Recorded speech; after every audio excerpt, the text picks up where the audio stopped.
A, B, C, D, E and F are standing in a circle. B is in between F and C. A is in between E and D. F is also stand to the left of D. Who is in between A and F? ഇതിപ്പോൾ പറഞ്ഞിരിക്കുന്നത് ഇവരെല്ലാവരും ഒരു സർക്കിളിൽ നിൽക്കുകയാണെന്നാണ് പറഞ്ഞിരിക്കുന്നത്. അപ്പോൾ നമുക്ക് ആദ്യം circle ഒന്ന് വരയ്ക്കാം. അപ്പോൾ അവർ നിൽക്കുന്ന ഒരു സർക്കിളാണെന്ന് വിചാരിക്കാം. Okay, B is in between F and C. B എന്ന് പറയുന്നത് എഫിൻ്റെയും സിയുടെയും നടുക്കാണെന്നാണ് പറഞ്ഞിരിക്കുന്നത്. അപ്പോൾ നമുക്ക് എഫ് വെറുതെ ആ ഒരു ഇത് നമുക്ക് വരച്ച് നോക്കാം. നമുക്ക് ഇവിടെ ആയിട്ട് നമുക്ക് എഫ് വരയ്ക്കാം, ഇവിടെ ആയിട്ട് നമുക്ക് സി വരയ്ക്കാം. ഓക്കെ, ഇതിൻ്റെ ഇടയിലാണ് ബി നിൽക്കുന്നത്. A is in between E and D. ഇയുടെയും ഡിയുടെയും നടുക്കാണ് എ എന്നാണ് പറഞ്ഞിരിക്കുന്നത്. അപ്പോൾ നമുക്ക് ഇതുമായിട്ട് ബന്ധപ്പെട്ട് എവിടെയാണ് വരുന്നതെന്ന് അറിയത്തില്ല. അത് കാരണം നമുക്ക് അടുത്ത സെൻറ്റൻസ് നോക്കാം. F is also stand to the left of D. ഡിയുടെ ലെഫ്റ്റ് സൈഡിലാണ് എഫ് നിൽക്കുന്നതെന്നാണ് പറഞ്ഞിരിക്കുന്നത്. അതായത് ഇവരെല്ലാവരും സെൻറ്ററിനെ ഫേസ് ചെയ്ത് നിൽക്കുന്നതായിട്ടാണ് നമ്മൾ കണക്കാക്കുന്നത്. അപ്പോൾ സെൻറ്ററിനെ ഫേസ് ചെയ്ത് നിൽക്കാൻ നേരത്ത് ഇങ്ങോട്ടേക്കാണ് ലെഫ്റ്റ് വരുന്നത്. ബിയുടെ ലെഫ്റ്റ് എന്ന് പറയുമ്പോൾ ഇതാണ്, ബിയുടെ റൈറ്റ് എന്ന് പറയുമ്പോൾ എഫ് ആണ് റൈറ്റ്. ഓക്കെ, അപ്പോൾ നമ്മൾ F is also stand to the left of D. ഡിയുടെ ലെഫ്റ്റ് സൈഡിലാണെന്നാണ് പറഞ്ഞിരിക്കുന്നത്. അപ്പോൾ നമുക്ക് ഇവിടെ ആയിട്ട് ഡി വരും. ഇങ്ങനെ വരുമ്പോൾ ഡിയുടെ ലെഫ്റ്റ് സൈഡിലായിട്ടാണ് എഫ് ഇരിക്കുന്നത്.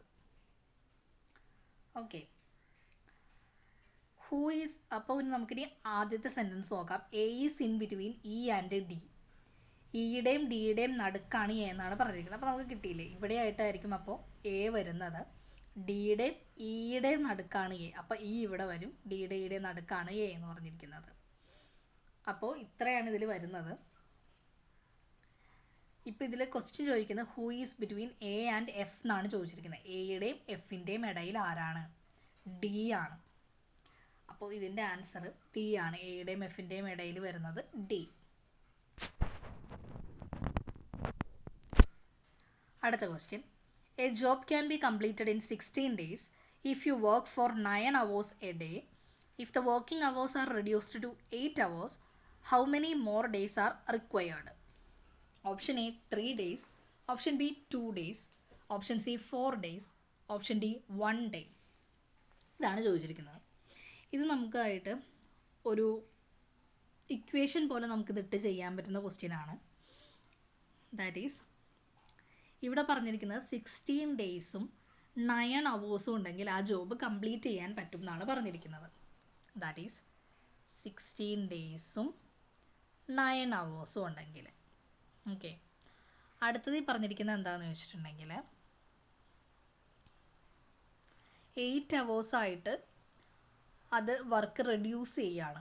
അപ്പോൾ എത്ര ഡേ വേണം എന്നാണ് ചോദിച്ചിരിക്കുന്നത്. ഇവിടെ 16 day ആയിരുന്നു, ഇവിടെ 9 hours ആയിരുന്നു. ഇവിടെ നമുക്ക് തന്നിരിക്കുന്നതെന്ന് പറഞ്ഞിട്ടുണ്ടെങ്കിൽ ഡേ എത്രയാണെന്ന് നമ്മളോട് കണ്ടുപിടിക്കാനാണ് പറഞ്ഞിരിക്കുന്നത്. ഡേ കണ്ടുപിടിക്കണം. ആൻഡ് 8 hours ആണെന്നും തന്നിട്ടുണ്ട്. ഓക്കെ, ഇങ്ങനൊരു ഇക്വേഷനിൽ നമുക്ക് ഡി കണ്ടുപിടിക്കാൻ പറ്റും.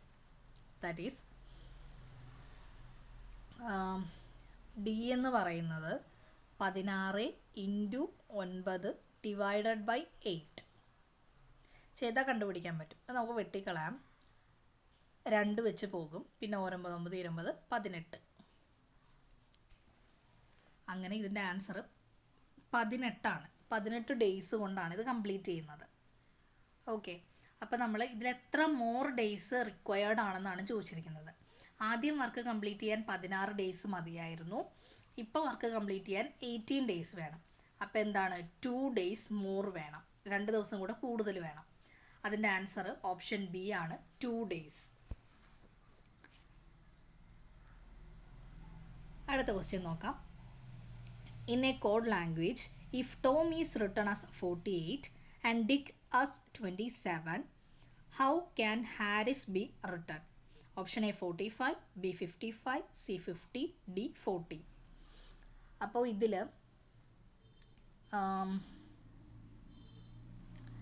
എ ബി സി ഡി നമ്മൾ ഓർഡറിൽ എഴുതുമ്പോൾ നമുക്ക് അതിന് ഓരോന്നിനും ഓരോ നമ്പർ ഇടാൻ പറ്റും.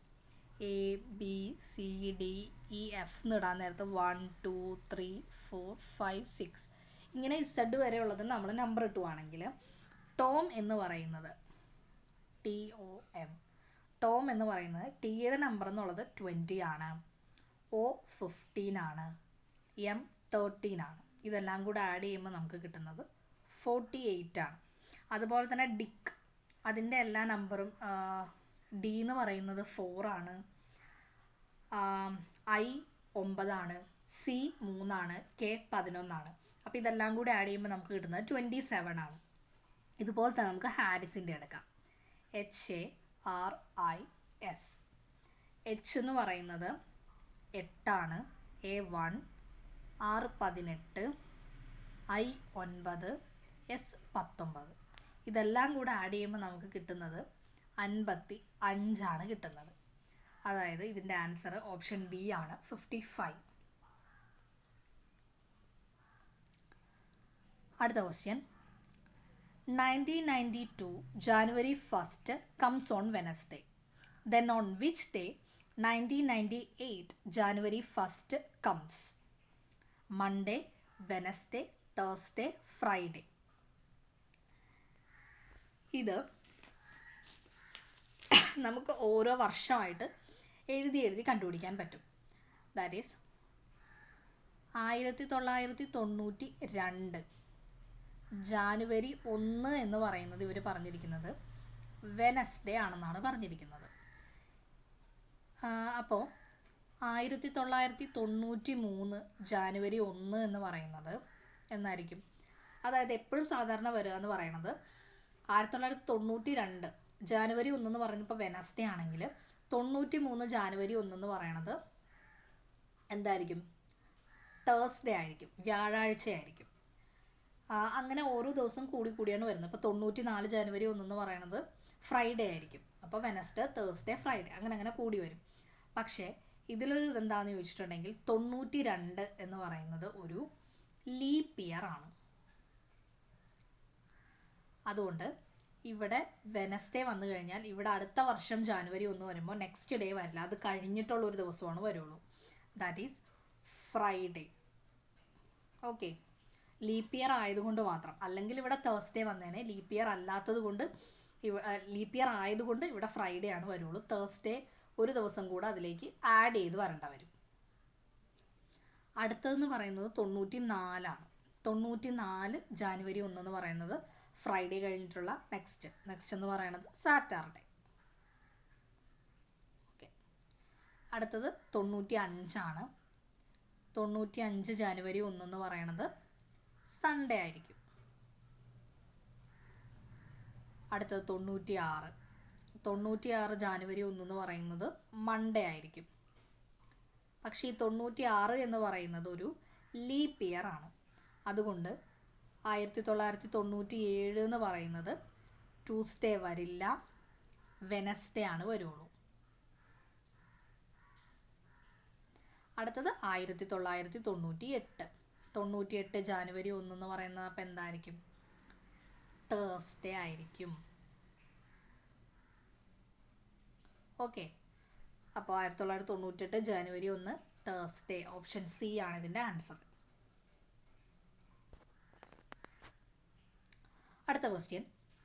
RAT, റാറ്റ്, UXW, TOG അതുമായിട്ട് കണക്ട് ചെയ്തിരിക്കുന്നത് ഏതാണെന്നാണ് കണ്ടുപിടിക്കുന്നത്. WLG, ABC, XYZ, UXW ഇതിലേതാണെന്നാണ് കണ്ടുപിടിക്കേണ്ടത്. ഓക്കെ,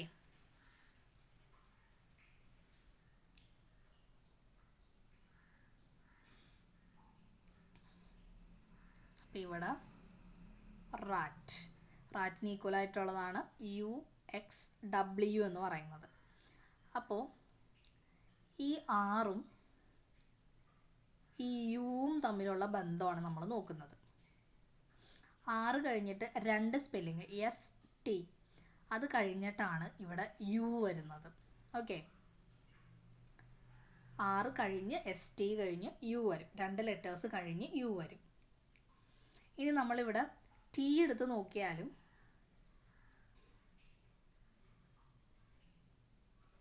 യു വി രണ്ടെണ്ണം കഴിഞ്ഞിട്ടാണ് ഡബ്ല്യു വരുന്നത്. ഇനി ഇവിടെ എ ആണ് എടുത്ത് നോക്കുന്നതെങ്കിൽ എ കഴിഞ്ഞിട്ടുണ്ടെങ്കിൽ എയുടെ ലാസ്റ്റ് നമ്മൾ കൊടുത്തിട്ടുണ്ടെങ്കിൽ ഇസഡും വൈയും അതിന് മുന്നേ വരുന്നതാണ് യു എന്ന് പറയുന്നത്. എയുടെ ഇതിൽ നമ്മൾ ബാക്കോട്ട് പോകണം. ഫ്രണ്ടിലേക്ക് വരുമ്പോൾ ബി സി അങ്ങനെയല്ലേ വരുള്ളൂ. എയുടെ ഇതിൽ നിന്ന് നേരെ ബാക്കോട്ട് പോകുമ്പോൾ ഇസഡ് വൈ കഴിഞ്ഞാൽ പിന്നെ യു ആണ് വരുന്നത്. അങ്ങനെയാണ് ഇത് വന്നിരിക്കുന്നത്. അപ്പോൾ ഈ ടി ഒ ജി എന്ന് പറയുന്നതും നമ്മൾ ഇതേ ഇതിൽ തന്നെയാണ് നമ്മൾ ചെയ്യേണ്ടത്. ഓക്കെ, അപ്പം ടി കഴിഞ്ഞിട്ടുണ്ടെങ്കിൽ എന്ത് വരും? U V. യുയും വിയും കഴിഞ്ഞിട്ടാണ് എന്ത് വരുന്നത്? ഡബ്ല്യു. ഓക്കെ, ഇനിയിപ്പോൾ ജി നമ്മൾ എടുക്കുകയാണെങ്കിൽ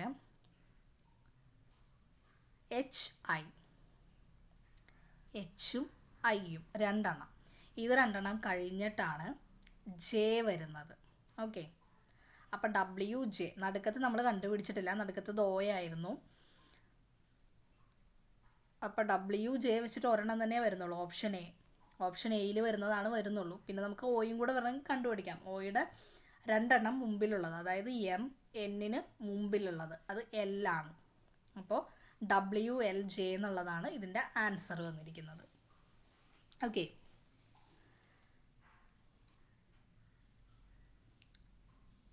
അപ്പോൾ ഇത് മാത്സിൽ നിന്നുള്ള 10 ക്വസ്റ്റ്യൻസ് ആണ്. പ്രീവിയസ് ഇയറിൽ ചോദിച്ചിട്ടുള്ള ക്വസ്റ്റ്യൻസ് ആണ്. വീഡിയോ എല്ലാവർക്കും ഇഷ്ടപ്പെട്ടെങ്കിൽ ലൈക്ക് ചെയ്യുക, ഷെയർ ചെയ്യുക, ചാനൽ ഒന്ന് സബ്സ്ക്രൈബ് ചെയ്യുക. Thank you.